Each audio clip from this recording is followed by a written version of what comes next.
Guys এখন আমার বোনকে ভয় দেখাবো। আসো আসো, হাই ক্যামেরাম্যান। প্রথমে আমি আপনাকে ক্যামেরাম্যানের সাথে দেখা করে দিচ্ছি। এরকম আমার সন্ধু ক্যামেরাম্যান।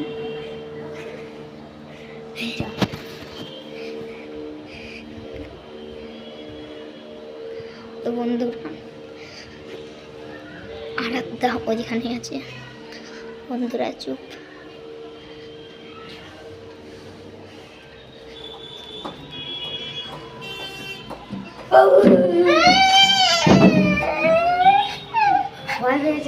তো বন্ধুরা মনে হয় কান্না করছে।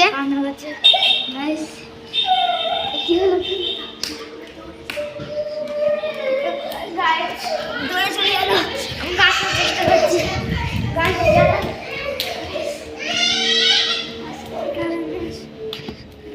তো গাইস ভিডিওটা এখানে শেষ করছি।